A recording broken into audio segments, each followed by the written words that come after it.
Next is produced at Connecticut Public Radio and is powered by the New England News Collaborative, 8 public media companies coming together to tell the story of a changing region, with support from the Corporation for Public Broadcasting.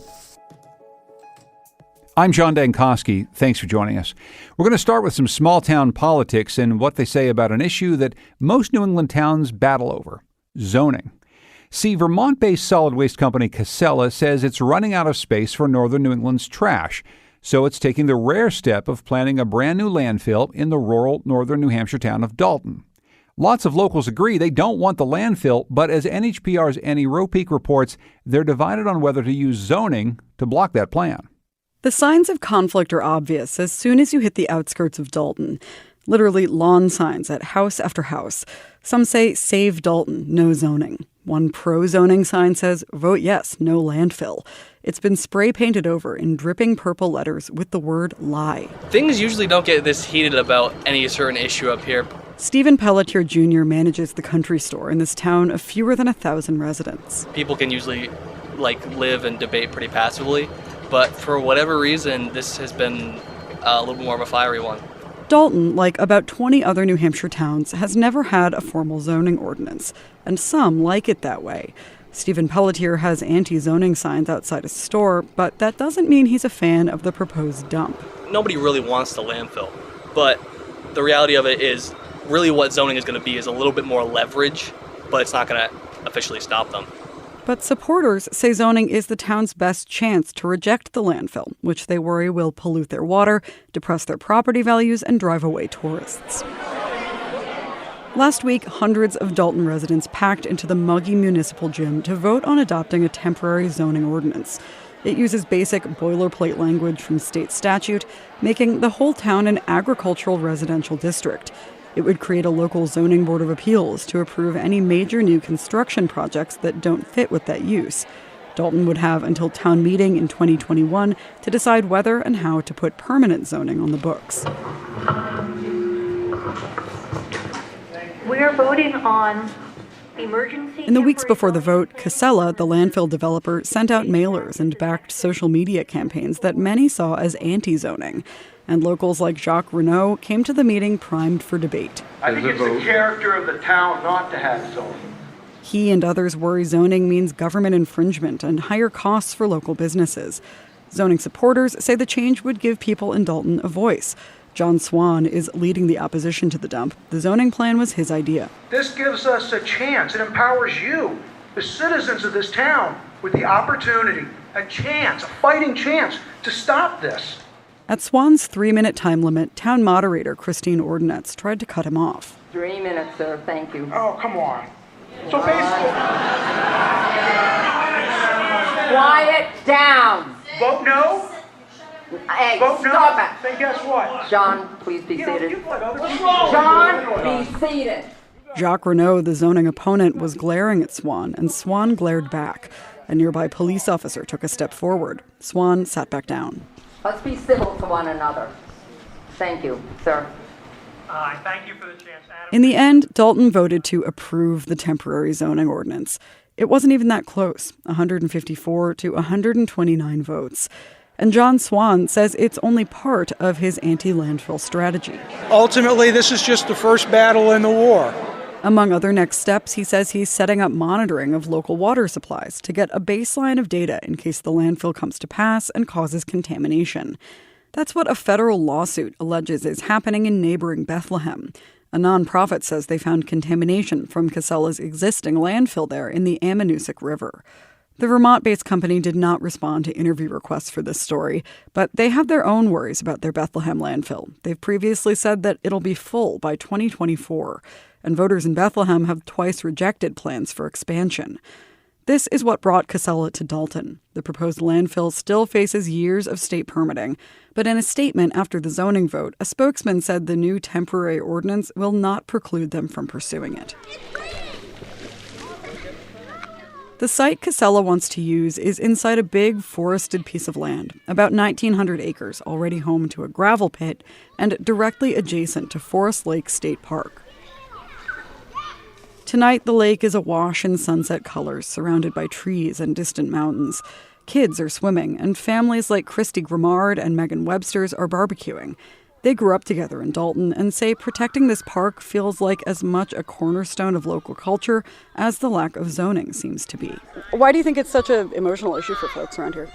Probably because everybody's grown up here. Like, they don't want change. There's nothing here for us. This is what we have. Don't take it away. They say they know the region's trash will have to go somewhere. They just don't want it here. For the New England News Collaborative, I'm Annie Ropeek. The last few years saw another political battle tied to the Massachusetts law that would create casino gambling in the state. Over many objections, the city of Springfield won the right to build a downtown casino in a spot where businesses had largely been hollowed out. 1 year ago, MGM Springfield opened, and the city's mayor, Dominic Sarno, said he was proud and honored to have MGM in town. They have spread their wealth to all our vendors, materials, supplies, and businesses, whether buying from them or incorporating them here in MGM.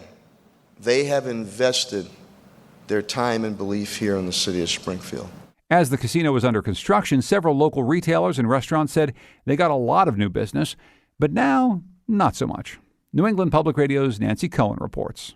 Today is Jason and Lori Check's third visit to the casino from their home in Sturbridge. We wouldn't come to Springfield really anything else other than the casino. Jason says so far they've eaten mostly inside the casino. They got a couple good restaurants in there that have good food in there, so there's a steak place which is really expensive in there that we won't eat at. But they have tried to eat at a pizzeria next to the casino, including today. Red Rose, we tried to come. We tried to come a couple times, but they were either closed or it was Monday and they were closed. So of course today now they're closed again on vacation.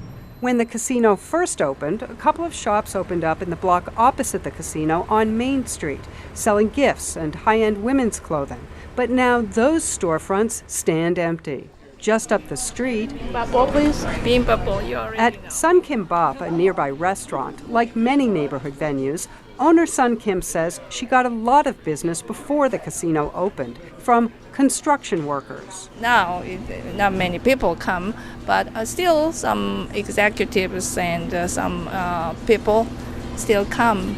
Like casino customers looking for her Korean food. Especially Asians looking for something different kind of food, look for us, Google and Yelp, and then come to us. A short walk south towards the casino inside Mike's Beauty Supply, it's quiet. The owner, Michael Kang, is sewing a display wig. He says the casino hasn't brought him any new business. Literally, other than bringing homeless people for panhandling, it really doesn't do anything for our business here on Main Street that much. Down the block, Edouard Moyet is wearing a Chicago Cubs hat behind the counter at C2Z, a convenience store and smoke shop. He's noticed the same thing as Kang. Now, the people from the bus terminal that were over there asking for money, they're all over here now. And that scares a lot of people. So that's why they don't go in the store. They're like, you know what, let's just stay in the casino. Even though, according to Moyet, cigarettes are about $5 cheaper in the store. He says his customers are the same as before the casino's construction, mostly people from the courthouse, a bank, and lawyers' offices. The casino didn't do no impact for us. No new customers, the same people. Anything else? Yeah, we're going. In the South End, a 5-minute walk from the casino, lunch business is brisk at Frigo's, an Italian deli. Outside at a table, brothers Michael and Adam Pruser from the Albany area are eating a pre-gambling lunch. Turkey sub, lettuce, tomato, mayonnaise. Yep, turkey, lettuce, tomato, onion, mayo. This is Adam's 5th or 6th visit to the casino. This is actually the first time I visited a business outside. It was actually his idea. He's the Googler. Frigo's owner, Joe Frigo, says he doesn't see a lot of patrons from MGM. If you're in the casino, you're not going to just say, let's go down to Frigo's, get a roast beef sandwich. You know, that's kind of a push. Still, he says, the casino is a good neighbor in the South End. It's definitely beautified the area. It's cleaned up a lot of blighted buildings. It's given people new life, new energy. He says early on, MGM bought a lot from Frigo's. We were selling quite a few gift baskets in the beginning, and I really haven't seen that in the last 6 months. MGM is required under its deal with the city to spend locally. In its first months, the casino spent about $1.25 million per month with Springfield businesses. One of them, a couple of miles east of Frigo's, is park cleaners. Owner Rebecca Merigian says her revenues tripled since the casino opened a year ago. She launders the casino's uniforms. We pick up anywhere from 700 to 1,000 pieces a day. 5 days a week? 7 days a week. It's allowed her to buy new energy and water-efficient washers and other equipment. She's hired 9 more people, mostly part-timers from the Forest Park neighborhood. And just last month, I was able to offer my staff health insurance for the first time, which is fabulous. Before the casino, Merigian said she would struggle to pay the light bill. For the New England News Collaborative, I'm Nancy Cohen. Coming up, remembering the hike that may have saved the White Mountains for future generations. But first, we'll meet a man who loved to hike in those mountains before he went to prison. We'll examine what his life was like on parole. It's next.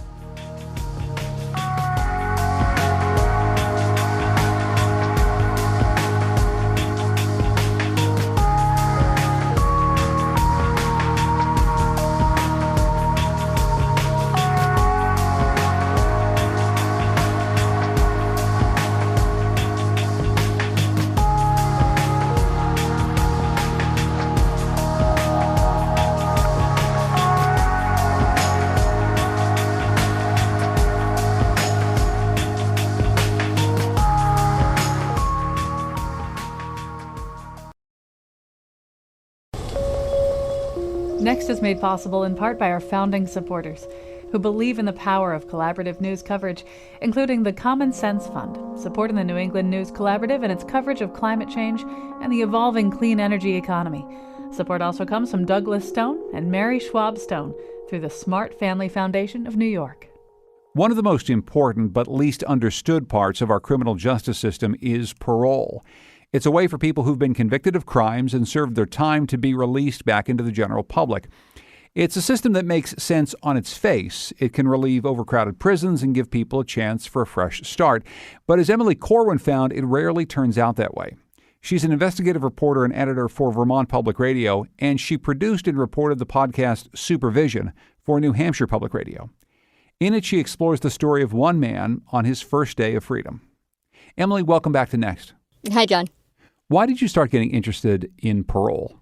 So, a couple of years ago, I was doing a lot of criminal justice reporting in New Hampshire for New Hampshire Public Radio, and I kept coming across this statistic at the time which showed that, roughly half of inmates who leave prison in New Hampshire end up going back to prison within 3 years. So the recidivism rate was just pretty high. And 1 in 2 is not actually so off from typical, but it just seemed high in terms of, your odds of succeeding after prison.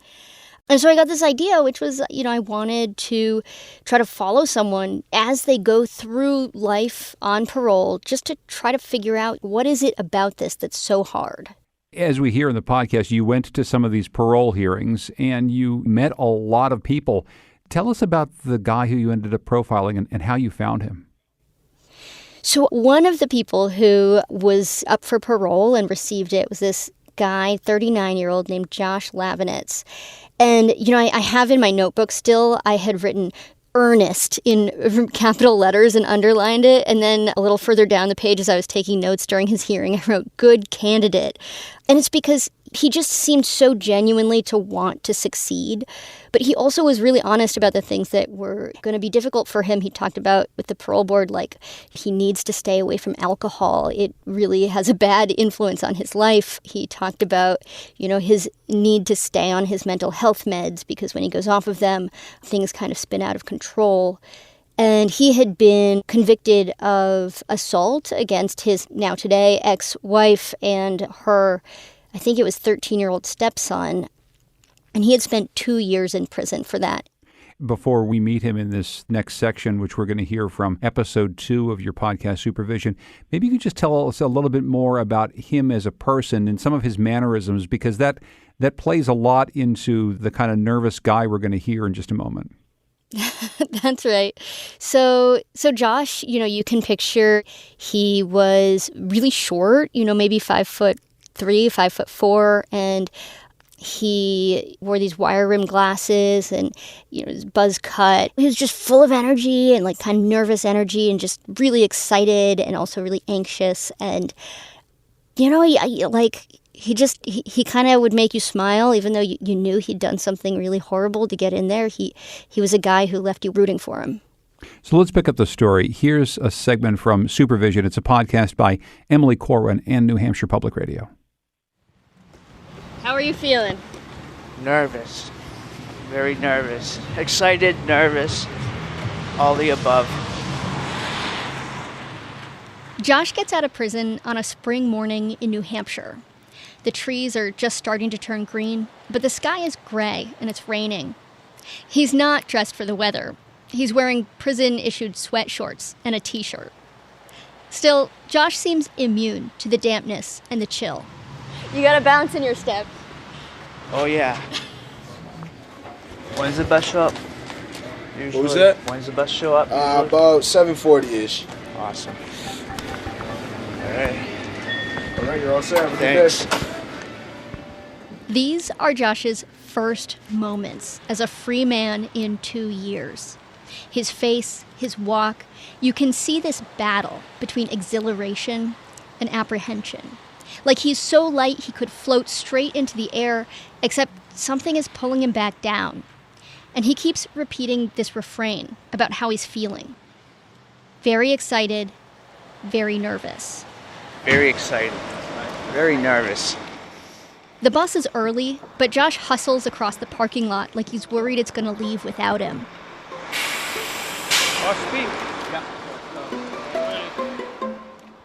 I've never followed someone around on their first day on parole before, but I had an idea how that day must play out. Hitching rides, emotional reunions, maybe a really good meal. Josh's first day will be most of those things. And it'll be a lot more. Everything will go as planned until it doesn't. And getting on this bus, Josh and I have no idea what we're getting into.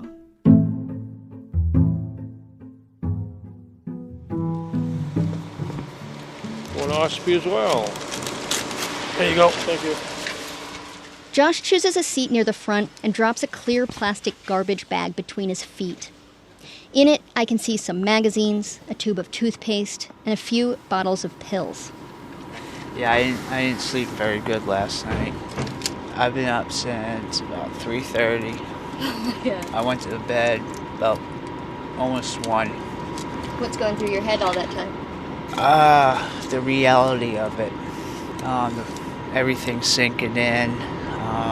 Them actually getting out. I wonder how my mom's doing right now. Probably the same as me. Nervous. Excited. Actually, Josh tells me, it's not just last night. He's hardly slept for days. Oh, there's Mount Shakora right there. Josh sees his favorite hike, Mount Shakora. He strains to see out all the windows. He points out tree stumps, a Walmart. Everything is fascinating. Oh yeah, I forgot about people in crosswalks. As we drive farther from the prison, I notice Josh's hands. He keeps furling his bus ticket into this tight little roll and then unrolling it again. A little bit of nervous energy there. Yeah, I fiddle around a lot. His mood is shifting. He's becoming less happy, more somber. I'm wicked anxious and nervous, and I just want to jump out of my skin right now. There are so many things that must be on Josh's mind right now. He hasn't seen his friends and his family for over 2 years. He needs to find a job and an apartment. He needs a driver's license and a car. And besides all of that, it's still only about 9 a.m., and Josh doesn't know who'll be there to pick him up when the bus stops. Convoy a few minutes ago. Our next stop will be West Ossipee. West Ossipee, here I come. West Ossipee. Good luck to you, sir. Thank you. This is so nice. The bus drops Josh off an hour from home. We start walking toward a beat-up red pickup truck. It still has the Dodge. As we get closer to the truck, I keep expecting someone to get out and greet Josh. But nobody does. I wonder who's inside. When Josh opens up the passenger door, it's his old friend Chris McGovern. Chris gives Josh a silent once-over. He's expressionless. They don't hug or anything like that. It's a little hard to hear the very first thing Chris says to Josh, but here it is. What's up, dude? Hey, what is up? Pale as You're pale as f***, Chris says. Hot. Pale. I've been getting sun. What's up? Hey, Chris, I'm Emily. How are you? Nice to meet you. Yeah. Public radio. Yeah, Chris is an old neighbor of Josh's. They've been good friends for years. Chris didn't visit Josh in prison, but he did send photos from hiking trips and occasionally money. He tells me to hop in the back seat. On it, among other things, is a disintegrating red rose. Cool, thank Sorry you. about the mess. Oh, don't worry about The it. old rose. Don't ask me how I got there. Chris is a master electrician. His truck is full of work gear. His helmet, some tools, a box of Junior Mints. I buckle up for the drive south. Right. Fucking freedom. Yeah, it's nice. Finally. So where you gotta go, Dover? Yeah. We set off driving southeast towards Dover, where Josh has to check in with his parole officer before the end of the day. It's about an hour away. To get there, we pass through Rochester, where Josh grew up, and where Chris lives. It's a blue-collar town that's just beginning to see the signs of gentrification. Opioid addiction has crept into Rochester, too, and into their group of friends. Strawberry still alive? Surprised you didn't see him. Really?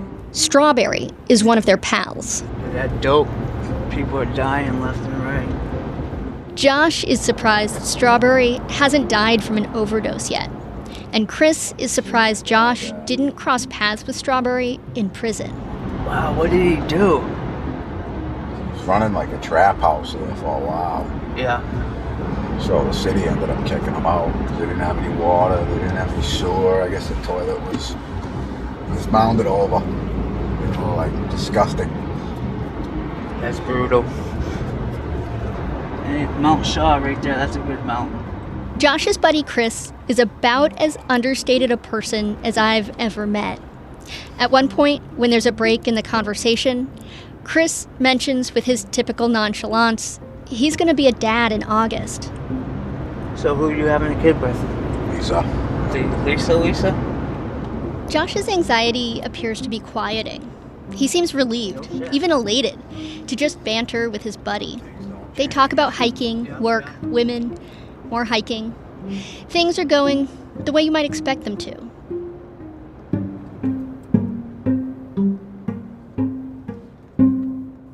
And then something unexpected happens. And it's alarming. Even though I've heard what you're about to hear more times than I can count, it's still hard for me to listen to.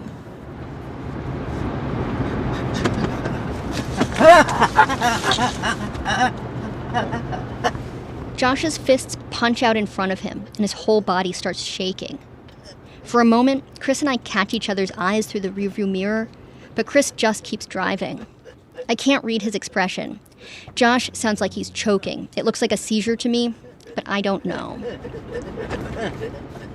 Josh's body collapses into his seat. He's making gurgling sounds. And then he starts breathing heavily, like he's gasping for air.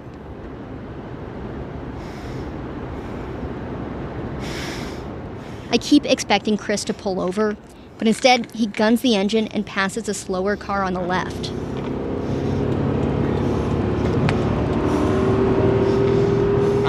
In my mind, I keep thinking this must be their bro-y dude way of dealing with this kind of thing. And I fight the urge to say something. I'm a journalist. I think I'm not supposed to intervene. I take my cue from Chris and say nothing. Eventually, Josh opens his eyes. Cigarette? Chris offers Josh a cigarette. Josh declines. Oh, thanks. No? Good for you. Good for you, Chris tells Josh. And that's it. Slowly, Josh straightens up in his seat, and they both go back to talking about climbing mountains. What presidential mountain did you climb? Jackson. How was that? I can hear Josh is slurring his words, but he doesn't seem to notice. None of us mention the seizure, or whatever it was. We just continue to the parole office like nothing happened. Okay. Any metal objects on you at all? Keys, watch, wallet, anything? Okay, come on through. Parole is downstairs. The office is in the basement of the courthouse, the same courthouse where Josh was charged and pleaded guilty to assault against his wife and stepson 3 years ago. These stairs are pretty familiar. The basement office has one of those white noise machines, for privacy, I guess. There's a plexiglass window with a slot for papers. Hi. I just got out of prison, and I'm here to check in with Greg. Okay, Margina. the date and your date of birth there. Oh, sorry. The receptionist hands Josh this huge stack of documents he needs to fill out, initial, and sign. There is an incredibly long list of rules he has to abide by. He promises to comply with his parole officer. I will diligently seek and maintain lawful employment. Notify my... He promises to pay attorney's fees, parole fees, restitution. He promises not to associate with anyone with a criminal record unless his parole officer says it's okay. Obey all laws and be arrest-free. He promises not to even be in the presence of drugs. And Josh tells me the judge instructed him not to consume any alcohol, that he can be sent back to prison if he drinks. I will submit to reasonable searches of my person, property, possessions. Eventually, the door opens and Josh goes inside to meet his parole officer. Josh? 20 minutes later, he comes out, and he just looks smaller. It feels much later than 11. I'm emotionally beat. Is there something about meeting the parole officer that Yeah, I'm just in for a long ride. That's from the podcast Supervision by New Hampshire Public Radio. The reporter and producer of that podcast, Emily Corwin, is here. She's an investigative reporter now for Vermont Public Radio. I'm wondering how this project, Emily, has changed your outlook on the parole system. As we just heard Josh say, he doesn't think it's going to be easy now that he's out of jail. Yeah, I guess really the big takeaway for me from working on this project was to understand just how many things you're up against as you're trying to get back on your feet. Josh was really struggling with just basic things like how is he going to get an apartment and get a job if he doesn't have a car? And how is he going to get a car if he can't afford to do the alcohol classes he needs to get his license back? And sort of these circular problems that made it really difficult for him to create stability. That, at the end of the day, is what seemed to make getting out of prison and living on parole so difficult. What can you tell us about the seizure that he had and what caused it, how that affected him moving forward? So this was just one of the strangest and most difficult days of reporting in my, career. He had 2 seizures the day he got out of prison, and I was there for them, and it turned out I learned he had never had seizures before, and everyone was baffled by them. And that, I guess, it set the stage for one more unexpected hurdle that he was going to have to figure out how to deal with as a grown-up, as an adult living on his own, out in the world after 2 years in prison. What happened to Josh? So Josh had 3 really up and down months out of prison. He got to do a lot of hiking, which he really loved. He had some moderate success finding work. And then, very unexpectedly, he died. He had a sort of alcohol-related accident about which there's really not a lot of information. And it was really tragic and unexpected and, put this story on hold for a couple years, honestly, while we figured out how we were going to tell his story now. I was working with you as a reporter at New Hampshire Public Radio when you were telling this story. And I remember you telling me about this guy that you were following and how he died. And as I listened to your podcast that you did some time later, I could tell in your voice that it was hard for you to tell this story. What was it like for you as a reporter telling this story this way? It was really hard. It was hard for a number of reasons. One is just that, I really cared about this guy, and we spent a lot of time together, and I really wanted him to succeed, and I really wanted to see him sort of through the project that we were working on. And so there was just the normal grief that's associated with losing someone who you know and care about. And then on top of that, it was just like an unbelievable challenge, honestly, to figure out how to tell his story. What right did I have coming in and telling the story of someone who had trusted me with some, really intense moments in their life, but then wasn't there anymore to participate in bringing the project to a close? And how do I weave my own experience with him in or leave it out of telling his story was a big question. And I felt like I had to do it with a lot of care and had a lot of assistance from the really, really smart people at New Hampshire Public Radio I was working with in sort of getting that balance right. Supervision is a podcast from New Hampshire Public Radio. Emily Corwin is the producer and host. She's now an investigative reporter and editor at Vermont Public Radio. Emily, thanks so much for joining us. I appreciate it. Thanks so much, John. Heather Schoenfeld's been studying the prison and parole system for years. She's an associate professor of sociology at Boston University.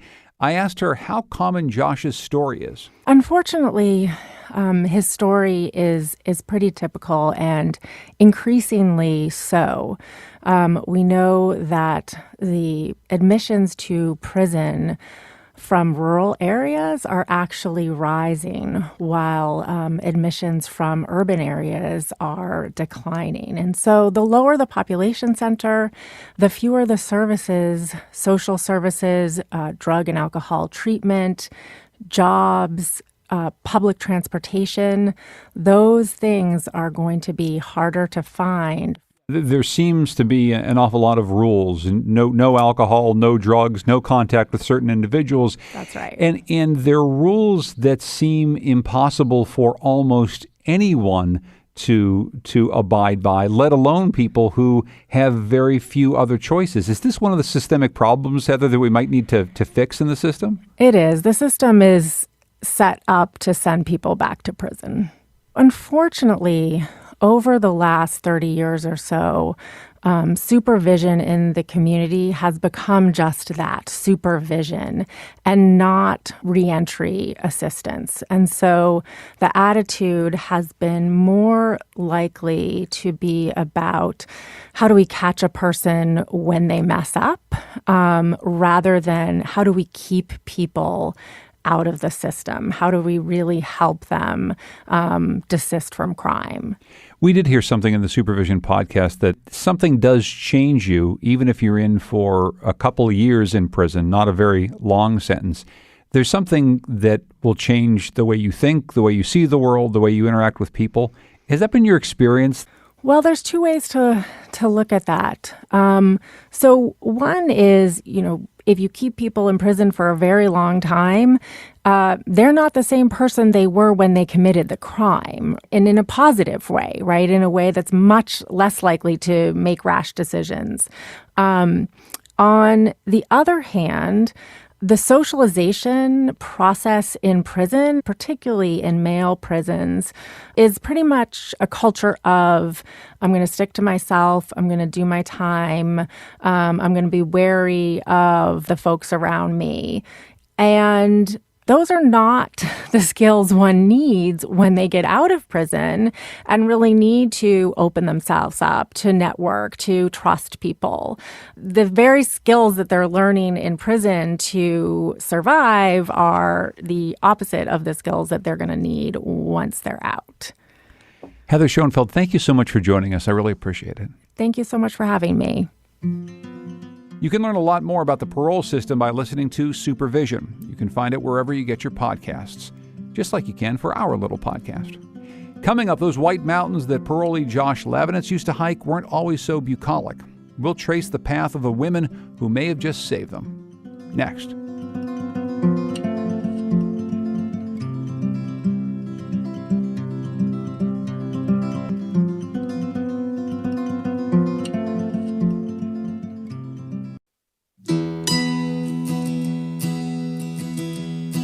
Next is made possible in part by our founding supporters who believe in the power of collaborative news coverage, including the John Merck Fund, supporting the New England News Collaborative and its coverage of climate and clean energy.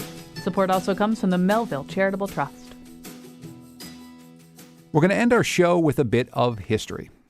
Back in 1902, two middle-aged women organized a hiking trip through the White Mountains of New Hampshire. At the time, the mountains were under threat from logging and fires.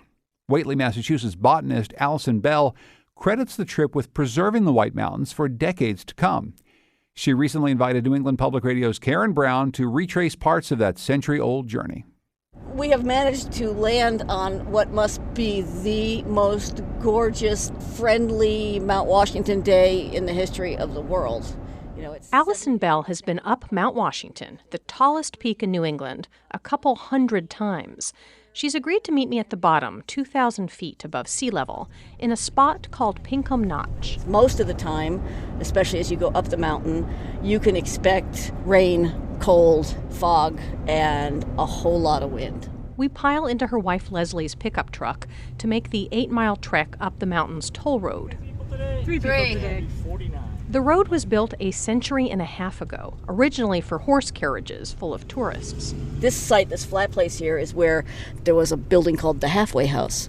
It was for the teams of horses to switch out after they'd done half the climb, and then they'd send a fresh team up and vice versa. Belle is a graphic designer by day, naturalist by weekend. She often leads tours of the alpine flower gardens in the White Mountains. So if you look out the window now, we are in northern hardwood forest. We've got sugar maples and beeches and yellow birches, a few hemlocks. She's written field guides for the Appalachian Mountain Club and recently co-wrote the book Glorious Mountain Days with Maida Goodwin about a camping trip through this terrain 117 years ago.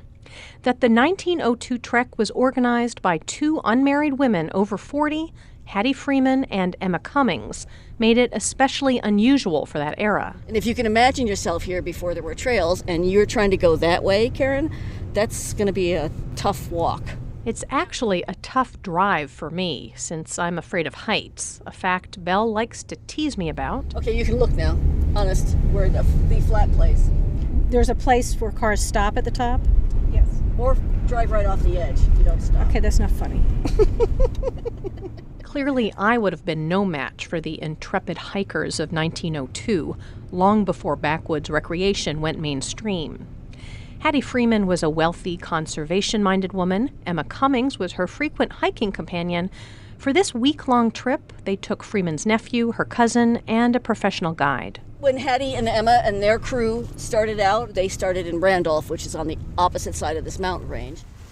We don't have time to retrace their exact steps, but Belle does point out a few key stops they made along the way. This Krumholtz zone, right at the top of the forest before we enter into the Arctic Alpine Zone, was a place that Hattie and Emma were particularly interested in seeing because they had long wanted to see a winter wren. At night, they stayed in wooden shelters and a hotel, now long gone, at the top of Mount Washington, which is known for some of the most extreme weather in the world. You can see how exposed this is. The prevailing wind is coming exactly the way it is right now from the west, so all the storms track in this way. And this was about a century before you could check your weather app for the forecast.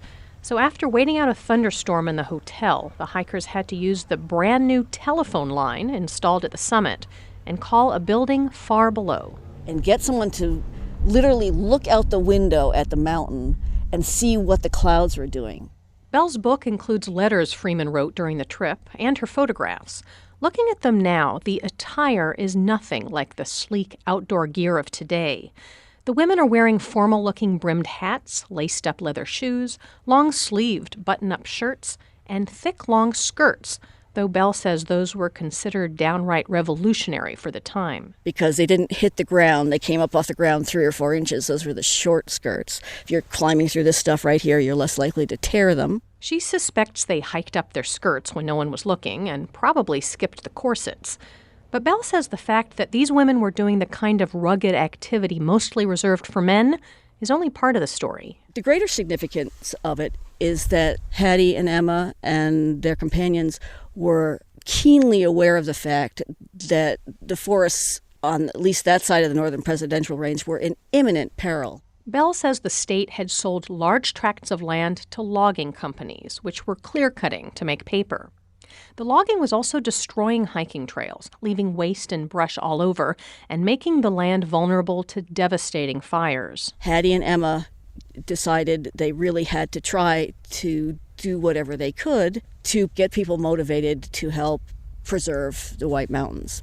And remember, in 1902, these are women who had no vote. Instead, when they got back, they held public meetings and published letters and photographs from the trip, making the case that tourism is a more sustainable industry than logging. Freeman also had friends with political influence, and within a few years, they helped get federal legislation passed that created the White Mountain National Forest. But Bell says Freeman could scarcely have predicted all the environmental threats that exist today. After all, logging is visible and obvious. That was the easier thing to kind of wrap your head around. Things like climate change and even invasive plants is more insidious, silent, even abstract kind of problems. Bell is herself an avid conservationist who imagines Freeman and Cummings would have joined many environmental causes today.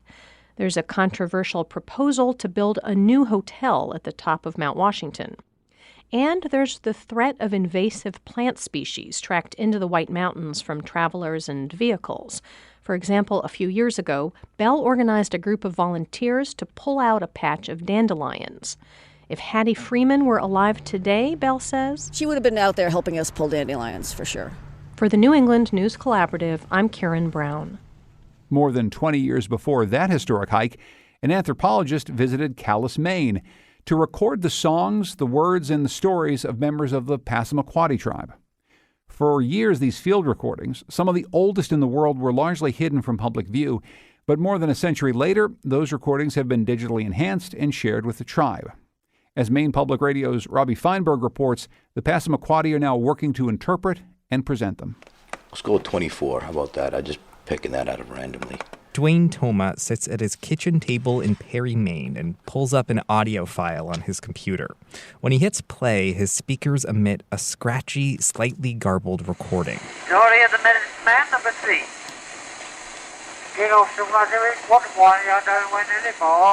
Through the white noise, Toma scratches out the words he hears, rewinding every few seconds. Word by word, Toma is attempting to transcribe and translate dozens of these old recordings, some of which are being heard for the first time in more than a century. I wept hearing their voices, knowing that I'm probably one of the last fluent speakers on the reservation, and that we're still continuing this process to be able to revitalize our language and to be able to bring it back to life again, so to speak, and give it some attention that it really deserves. But to understand the story behind these recordings and their significance, you've got to go back to the year 1890 and an anthropologist named Walter Jesse Fuchs. He was on a quest of documenting tribes across North America. Passamaquoddy Tribal Historic Preservation Officer Donald Sock-Toma says before he embarked on his journey, Fuchs borrowed an early audio recording device, a phonograph from Thomas Edison that recorded sounds on large wax cylinders, about 3 minutes at a time. So this was the first time they take this big piece of equipment and modernize it so he could use it outside. United Gauge reproduces exactly what you say. Now, Mr. Phonograph, in March of 1890, Fuchs went to Calais, phonograph in hand, and met with 3 representatives for the Passamaquoddy tribe. The 3 spokesmen for the tribe sang songs, told stories, and did basic things like pronunciation of words and numbers and days. Fuchs recorded more than 30 cylinders in total, but for decades the recordings were forgotten by many. Historians say Fuchs's family likely held on to them for a time, and they eventually ended up at Boston's Peabody Museum. Tribal members didn't hear the recordings again until the 1970s and 80s, when the Library of Congress reached out to them. It was part of an effort to catalog thousands of the wax cylinders and share them with tribes.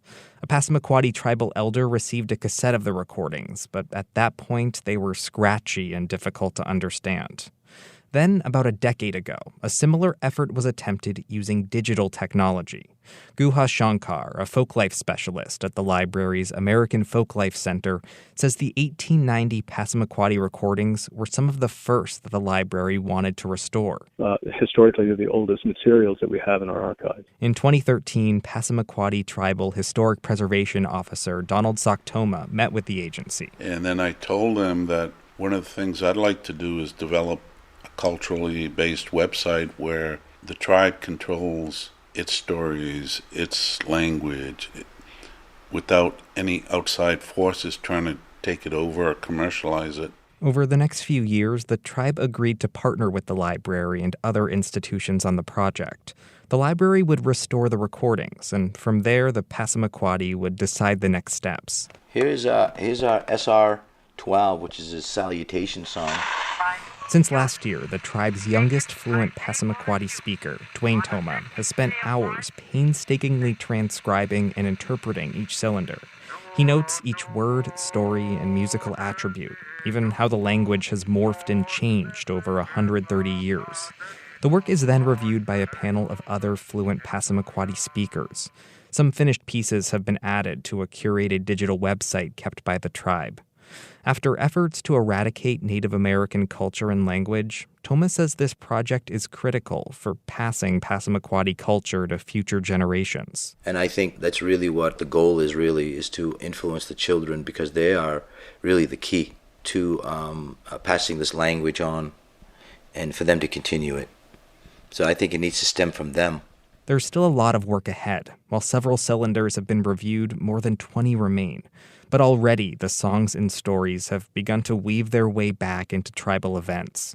Toma has sung several of them in public. His daughter also joined him for a song last year at an annual celebration. The year before, Tribal Historic Preservation Officer Donald Soktoma played a song from the wax cylinder recordings to a group of young children at the tribe's language immersion school. He says one of the teachers joined in. She'd learned a version of the song from her grandmother. And then, a month later, Soktoma visited again. I said, I'm going to play it again. And the teacher said, no, you don't have to play it, just listen to the kids. So those kids around that table were singing the song. I said, wow. I just had a big smile on my face. I don't smile much, so my heart was smiling. My face was. For the New England News Collaborative, I'm Robbie Feinberg.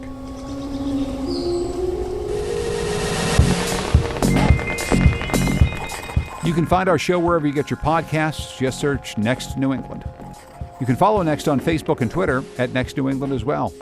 Next is produced this week by Carolyn McCusker and Carmen Baskoff. Our digital producer is Carlos Mejia. The executive producer is Katie Tolarski.